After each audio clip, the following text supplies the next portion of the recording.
After signing an enormous deal in 2017, Shonda Rhimes has finally released her first project for Netflix with Bridgerton.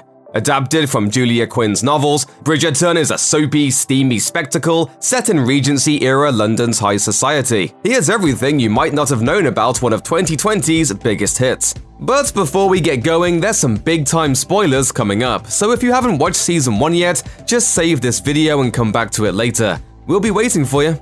Shonda Rhimes first joined forces with Netflix back in 2017, and clearly she considered her first move at the service very carefully. As it turns out, Bridgerton was a long time in the making, and the hard work between Rhimes and her longtime protege Chris Van Dusen clearly paid off. According to a feature in Shondaland, the online publication crafted by Rhimes' team, Rhimes herself gave copies of Julia Quinn's best-selling book series to Van Dusen, and the duo was enthralled by Quinn's stories and the world she'd created. Van Dusen was hooked right away, saying, "I've always loved period shows. The sets, the costumes, the rules, they're so rife with conflict. But at the same time, I think they're considered a bit traditional and conservative. With Bridgerton, I wanted to take everything I loved about a period show and turn it into something fresh, topical, and relatable." Bridgerton is full of amazing characters, but one of the most exciting parts of the series for most of its fans is a character who never even appears on screen. Throughout the show, a mysterious gossip monger named Lady Whistledown shakes up London's high society with a scandalous, semi-regular publication made in secret. Nobody knows who Lady Whistledown is, but clearly she knows all of London's wealthiest families exceptionally well. The identity of Lady Whistledown is revealed at the end of the show's first season, but she's not voiced by anyone we see. Instead, the character is voiced by the legendary Dame Julie Andrews, who plays the role to perfection. During a Q&A on Twitter, Van Dusen revealed that Julie Andrews recorded all of her voiceover work remotely, in sessions that he described as a total riot. Unfortunately for the Bridgerton cast, most of them haven't gotten the chance to meet Andrews in person. They were saying, we're going to fly her over to visit set. So then every day I was like a child at Christmas being like, is it today? Is today Julie Day? She's coming. He is hoping that Mary Poppins herself might be able to make an on-set appearance going forward.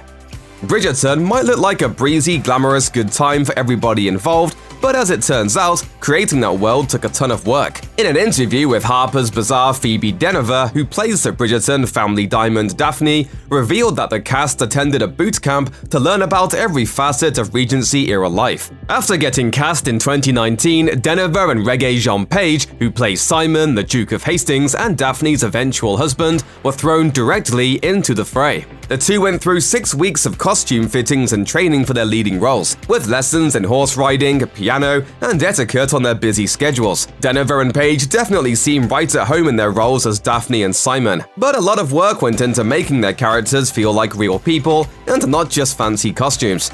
Bridgerton has its fair share of steamy romance scenes. While these scenes tend to feel spontaneous, they're also carefully planned and choreographed by the show's intimacy coordinator, Lizzie Talbot, who opened up to Vulture about some of the unexpected difficulties during her work on Bridgerton. One of her biggest challenges simply had to do with the size of the beds, which, in an attempt to stay grounded in the Regency era, were quite small. Talbot revealed, "These beds were not built for someone as tall as Regé, and he'd be hanging off the bed." That's honestly where some of the key choreography comes from, is positioning people on beds and working out, okay, if there's a roll-off here, how do we make it so he's not rolling onto the floor or his feet aren't hanging off?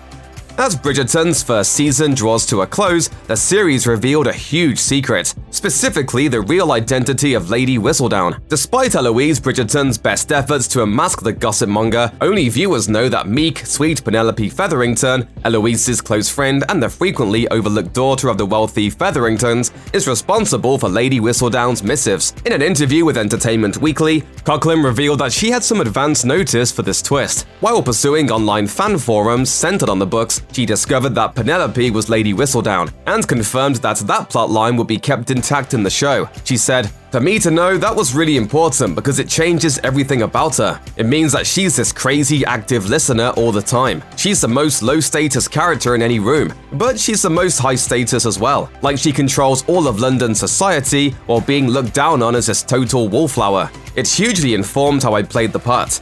As for whether or not her co-stars were in on the secret, Coughlin said that she didn't want to ruin the fun for anyone who didn't want to know. But when people guessed correctly, she would confess pretty quickly.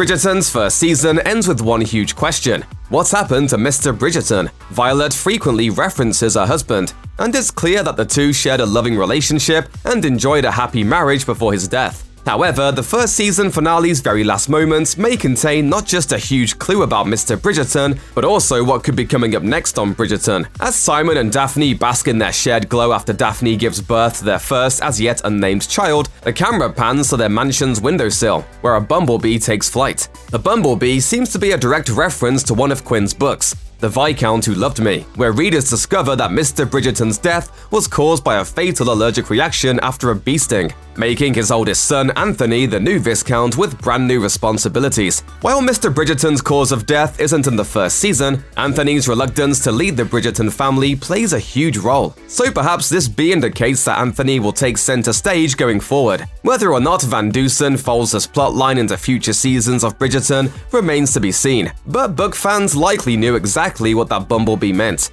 Part of the overall magic of Bridgerton is the attention to detail and world building, created and crafted by talented production and costume designers working behind the scenes. In a featurette released by Netflix, costume designer Ellen Marajnik reveals that while she tried to maintain historical accuracy overall, she also wanted to include some modern touches that no one would have seen in 1813. Marajnik left no stone unturned. Sharp-eyed viewers will notice that the Bridgertons always don subtle, soft pastels, or the flashy Featheringtons can be found in bright, eye-catching colors as a contrast. Meanwhile, Bessie Carter, who plays Prudence Featherington, says that Marajnik showed her a lookbook for the season, illustrating how Bridgerton's take on period clothing would be different, eye-catching, and less than historically accurate. True to life or not, the costumes are a vital part of the show, and it's clear that the work that went into them was well worth the effort. We want it to be a period drama like you've never seen before. The world of Bridgerton seems effortlessly elegant at all times, but according to star Nicola Coughlan, the on-set experience had some fairly messy moments. In an interview with Good Morning America, Coughlan revealed that her diminutive stature caused some actual injuries on the Bridgerton set. Since Coughlan is quite a bit shorter than pretty much all of her co-stars, the crew of Bridgerton tried to even things out by putting her in very tall heels. However, this presented an unexpected issue, as Coughlan, who's just 5'1", isn't the best at walking in them,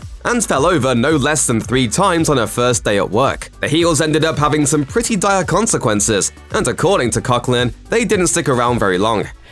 Once was holding a dog and once was holding a parasol, which I fell and stabbed Claudia Jessie, who plays Eloise, right in the hand and drew blood. Oh no! So they got rid of the heels. Clearly, Coughlan's height difference wasn't more important than minimizing blood loss on set. Who knew the set of Bridgerton could be so dangerous? Throughout Bridgerton's first season, each member of the title family gets some time in the spotlight, including Luke Thompson's Benedict, the second-born son. Benedict's storyline is pretty interesting, as he doesn't have Anthony Heady's responsibilities, preferring to spend his time at illicit parties in the company of decidedly lower-class men and women. You are a Bridgerton, yes? I see my reputation precedes me. Benedict also displays a serious artistic talent, using these parties to find live models to sketch. As it turns out, Thompson and Benedict have that talent in common. In an Instagram post thanking and appreciating everyone in front of and behind the camera, the on-screen Duke of Hastings himself, Regé-Jean Page, included a perfectly sketched drawing of the leading man laughing. At the beginning of the caption, Page confirmed that the sketch came from Thompson, who drew several cast members' portraits as gifts for the end of the show's first season. Thompson is clearly a talented actor and artist, and the fact that he thoughtfully sketched his co-stars makes him even more endearing. Check out one of our newest videos right here, plus even more list videos about your favorite things are coming soon. Subscribe to our YouTube channel and hit the bell so you don't miss a single one.